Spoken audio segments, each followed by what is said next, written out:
Hello everyone, आज है 4 अगस्त और आज इस वीडियो में हम बात करने जा रहे हैं भारत हैवी इलेक्ट्रिकल्स लिमिटेड भेल के बारे में बात करेंगे। 58 रुपीज़ का शेयर है। आज भी गिरावट है, लगातार टूट रहा है। Q1 के रिजल्ट्स आए और वो भी बहुत ही ज़्यादा खराब आए। पिछले 4 क्वार्टर से इस कंपनी के जो रिजल्ट्स आ रहे हैं वो बिल्कुल भी अच्छे नहीं आ रहे हैं, बहुत खराब नतीजे आ रहे हैं। और इसी की वजह से शेयर में, हालांकि बीच में जब जब तेज़ी आई वो इसीलिए थी क्योंकि सरकार यहाँ पर कोशिश कर रही थी कि भेल में डिसइन्वेस्टमेंट किया जाए और इसी पॉसिबिलिटी की बदौलत शेयर आपको तेज़ी दिखा रहा था। लेकिन जब नतीजे आए नुकसान हुआ, फिर थोड़ी बहुत पॉसिबिलिटी बनी, तेज़ी आई, फिर नतीजे आए, नुकसान हुआ। और यही बदौलत आज आप देख सकते हैं कि शेयर टूट के बिखर रहा है। वीडियो में हम डिस्कस करेंगे कि बड़े ब्रोकरेज फर्म की क्या कमेंट्री है, डिसइन्वेस्टमेंट को लेकर क्या अपडेट है और क्या बड़ी डेवलपमेंट यहाँ पर देखने को मिल रही है। तो वीडियो को शुरू करो उससे पहले अगर आपने अभी तक चैनल को सब्सक्राइब नहीं किया है तो प्लीज़ अभी इसे सब्सक्राइब कर लीजिए, क्योंकि आगे भी बहुत सारे वीडियोज हैं जो आपको काफ़ी ज़्यादा हेल्प करेंगे। तो भारत हैवी इलेक्ट्रिकल्स 58 रुपीज़ का शेयर पिछले एक महीने में अगर हम देखें तो एक महीने में 12% की गिरावट है। 67 से लगातार टूट रहा है, 68 से लगातार टूट रहा है और ये गिरावट थम नहीं रही है। एक साल में अगर हम देखें तो 58% का ग्रोथ है। देखिए, जब भी तेज़ी बनी थी, तेज़ी की जो वजह थी वो थी डिसइन्वेस्टमेंट, कि सरकार अपनी हिस्सेदारी को बेचने का प्लान कर रही थी और लग रहा था कि हाँ कोई बड़ा प्लेयर आएगा और यहाँ पर अपनी हिस्सेदारी को खरीदेगा।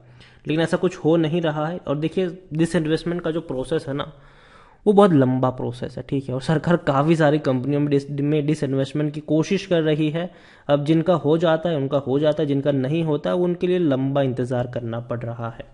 बड़ी रफ्तार पकड़ी थी इसने, 77 के करीब पहुंचा और काफ़ी बड़ी रफ्तार थी, लेकिन उसके बाद जो गिरावट आई है वो थम नहीं रही है। एक बड़ी खबर यहाँ पर यह भी आई है कि IRCTC भेल के साथ पार्टनर कर सकती है प्राइवेट ट्रेन को चलाने के लिए। ये रिपोर्ट कहती है, हालांकि ये कितनी सच्चाई है इसके बारे में अभी तक कोई ऑफिशियल अनाउंसमेंट नहीं हुई है। अब देखिए, IRCTC एंड भेल are in talks for partnership to run private train.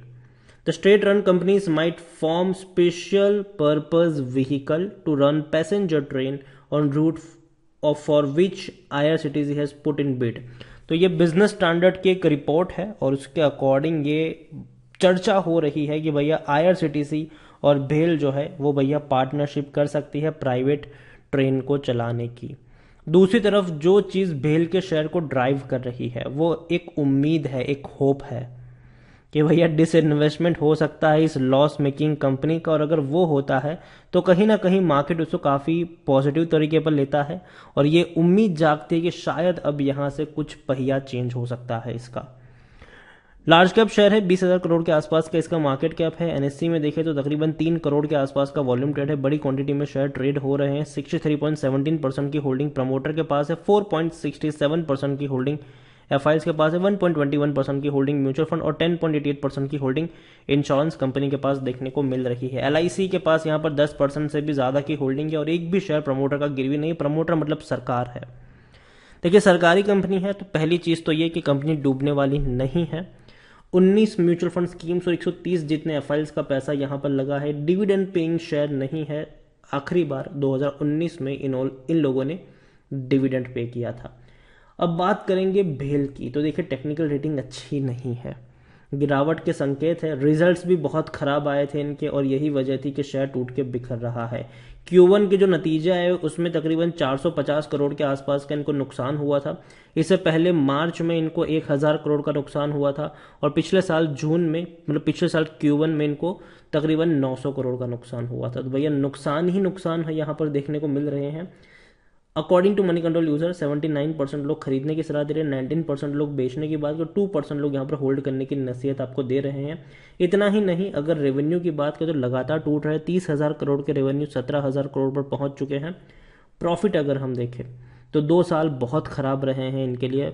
2020 में 1500 करोड़ का लॉस हुआ, 2021 में 2,745 करोड़ का इनको नुकसान हुआ, जो कि काफ़ी बुरा लॉस है ये।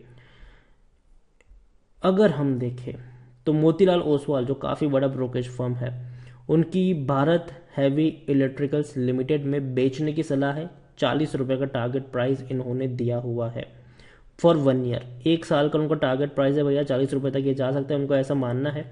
उनका रीज़न सिंपल है कि देखो नतीजे उतने अच्छे नहीं आ रहे, कंपनी को लगातार नुकसान हो रहा है और ऐसे में कंपनी और ज़्यादा टूट सकती है शेयर प्राइस। देखिए एक ही चीज़ इसके शेयर को ज़िंदा रख रही है, वो ये है कि इसका डिसइन्वेस्टमेंट हो सकता है। एक और चीज़ भी है, वो ये है कि देखिए इंडिया और चाइना के बीच में काफ़ी ज़्यादा टेंशन चल रहा है, ठीक है। और ऐसे में जो इंडियन कंपनियां हैं उसको काफ़ी ज़्यादा बढ़ावा दे सकता है सरकार आने वाले वक्त में, और ऐसे में भेल एक बड़ी कंपनी है। वेदांता के चेयरमैन जो है अनिल अग्रवाल, उन्होंने खुद स्टेटमेंट दिया था कि अगर हमें चाइनीज़ कंपनियों के ऊपर अपनी डिपेंडेंसी को कम करना है तो इंडियन कंपनियों को बढ़ावा देना पड़ेगा, और ऐसी एक अच्छी कंपनी के नाम पर उन्होंने भेल का नाम लिया था कि इसको हमें बढ़ावा देना पड़ेगा। और देखिए भेल छोटी मोटी कंपनी नहीं है, बहुत बड़ी कंपनी है ये। और मुझे ये शेयर लगता है कि देखिए 60 रुपये का एक स्ट्रॉन्ग सपोर्ट था, ठीक है। और मैंने कहा था कि जब तक 60 रुपये का सपोर्ट इंटैक्ट है शेयर में आपको डरने की ज़रूरत नहीं है, लेकिन अगर एक बार वो टूट जाएगा तो याद रखिए नीचे आपको 50 रुपये तक के भी लक्ष्य देखने को मिल सकते हैं।